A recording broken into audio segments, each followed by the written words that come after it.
What if the chaos we're seeing in the world right now isn't the problem, but part of a transformation? In this episode of Dial Up Intuition, we explore how every major shift in history has come through struggle and why today's uncertainty may be leading us into a powerful spiritual awakening. From the ego-driven world we're raised in to the deeper truth of collective consciousness, this episode will challenge the way you see your role in the world, because every thought, every emotion, every choice you make creates a ripple, and that ripple may matter more than you think. Welcome to Dial Up Intuition, a podcast that invites you to awaken and expand your intuition. I'm your host, Kat Sanders. I was a radio and television broadcaster before a massive brain hemorrhage caused me to flatline. That life-changing event led to a beautiful near-death experience, and when I came back, I returned with some profound truths and the ability to connect with the other side. In this podcast, we'll explore these truths and learn how to strengthen your intuition and intuitive gifts. You'll hear conversations with remarkable intuitives who'll share how their gifts came alive, evolved, and became part of their daily lives. So whether you're just beginning your intuitive journey or you're ready to go deeper, this is your space to be inspired, guided, and reminded that your intuitive gift was always within you. So let's begin and dial up our intuition together. Today's episode is a little bit different. It's more of a conversation, just you and me, because there's something really important I want to talk about. Something that's happening right now, whether we fully realize it or not.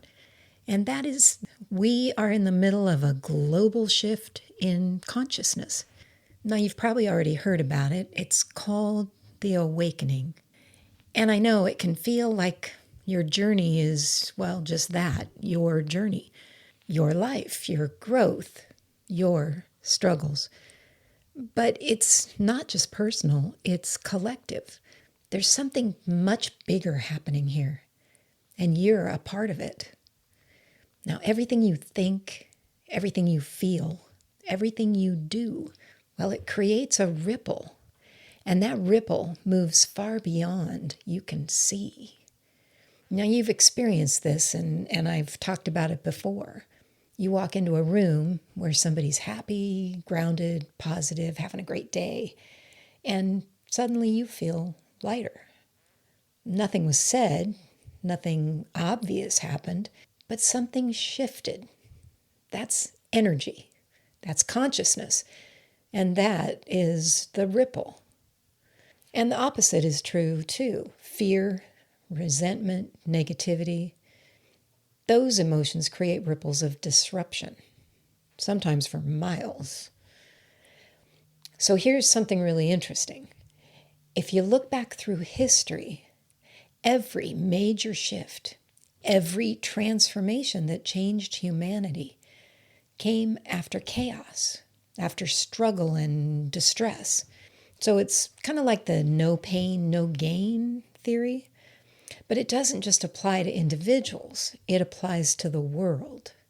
Now, I'm not trying to get religious on you, but let's use it in the historical context. Think about the story of Moses.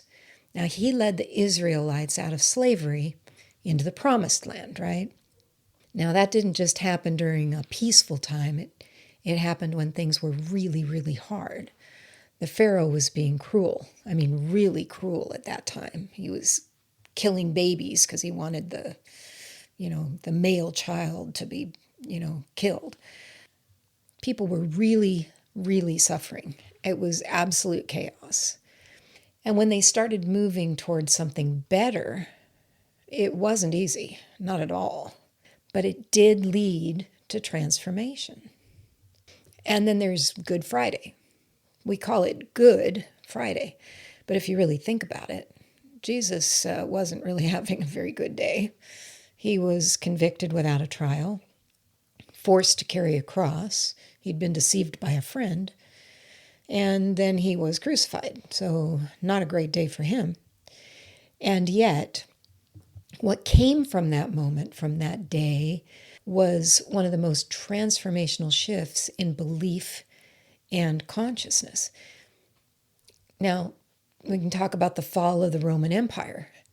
That brought about the birth of new cultures and the rise of modern nations and international relations. Even World War II.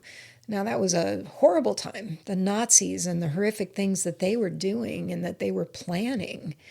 But it transformed into one of the world's most prosperous times of economic growth and stability, with incredible technological advancements and international relations.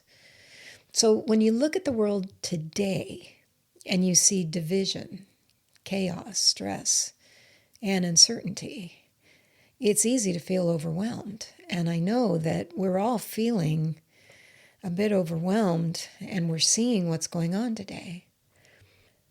But can you see this as part of that same pattern? Only this time, it's a different kind of a transformation. Because you can see this is something different happening. Because right now, we are going through another massive shift. But this time, it's a spiritual awakening. And just like before, there's discomfort, there's intensity, there's definitely friction. Because growth doesn't happen in comfort. It happens when everything else feels like it's falling apart. And at the center of all of this, there is a choice: love or fear, compassion or division. And you can even say, this time, this is a war of love versus hate. And this time, and I truly believe this, love will win. Love has to win, because love is what transforms and will bring us into the awakening. But here's where we've gotten a little off track as humans. Now, we're raised in an egocentric world. From the moment we're born, we're separated from the collective, and we're placed into an identity. You're put into an individual body, and you're given a name. You're labeled daughter, son, sister, brother, and then it continues. You start getting labeled.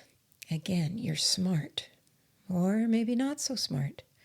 You're athletic, or maybe not so much. You're talented in art, or maybe not so much. You're beautiful, or maybe not quite enough. Everything becomes individual. Everything becomes a comparison. You get older, and then you're compared again. You have a good job, or not so much. They start looking at your spouse or your boyfriend or girlfriend. They start comparing you in every way possible. Do you have enough money?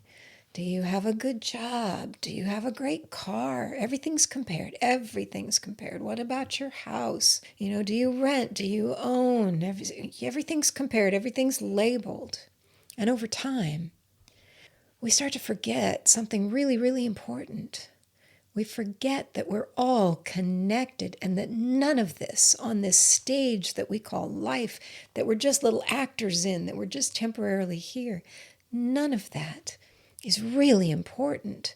The connection is what's important. The truth is we are part of a collective consciousness, and that is what's important. You are connected to nature.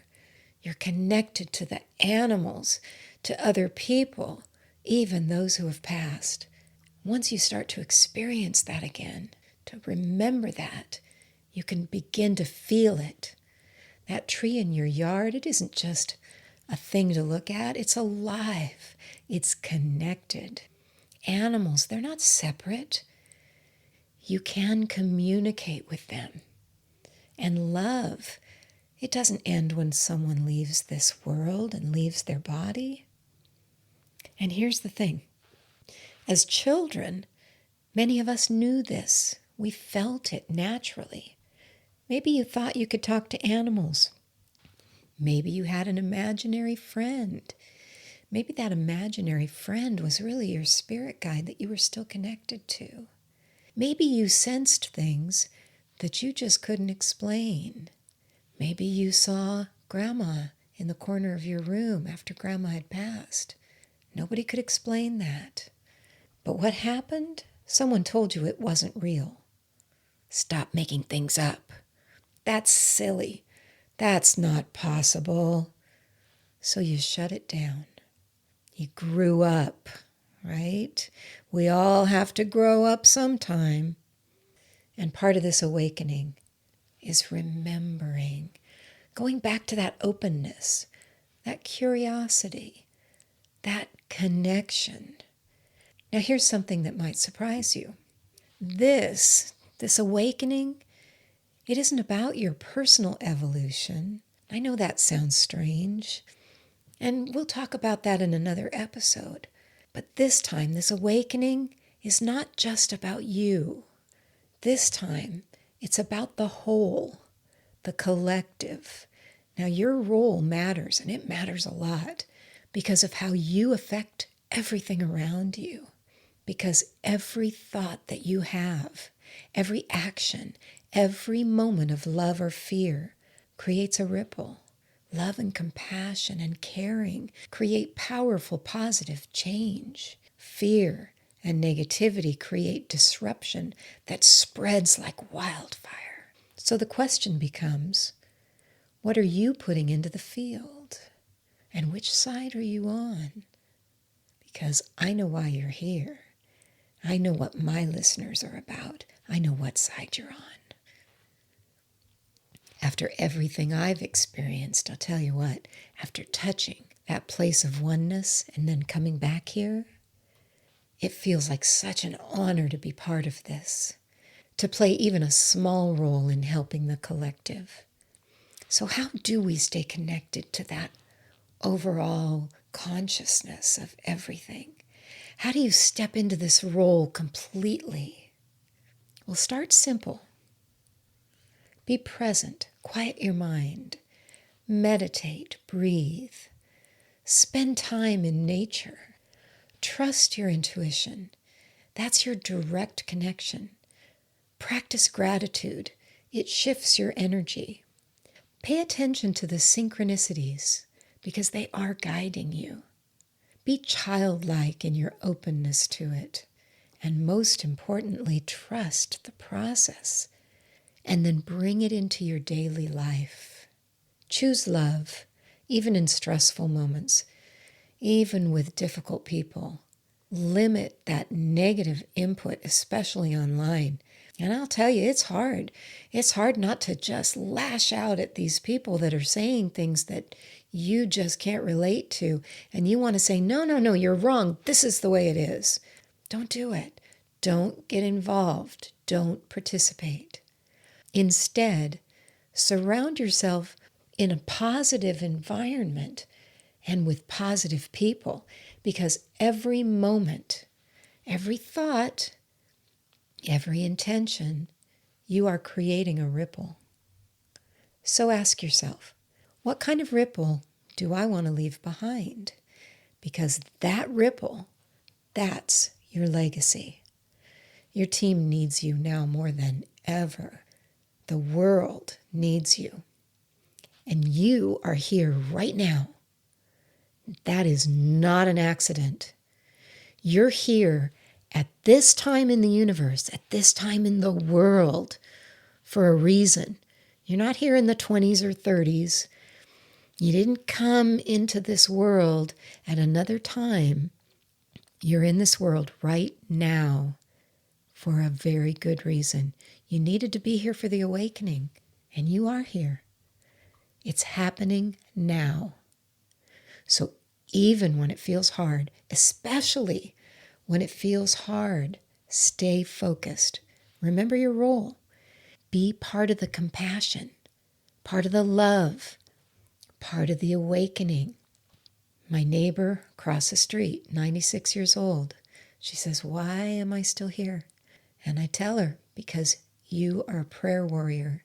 She spends 2 hours a day in prayer, just sending out good vibrations, good intentions, good thoughts. That is what we need in this world right now. Good thoughts. Now, you may do it by putting a rose on someone's porch or on their car with a little note that says, "Thinking about you, I love you." You may do it with a smile. You may do it with a kind word. "Boy, don't you look great today."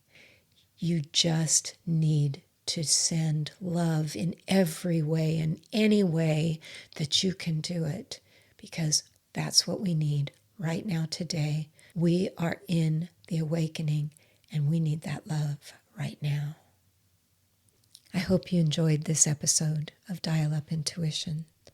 If it resonated with you, I'd love for you to subscribe and share it with someone who might need to hear it. Send it to another love warrior that can help us get through this awakening to the other side. And until next time, remember that I love you and keep dialing up that intuition.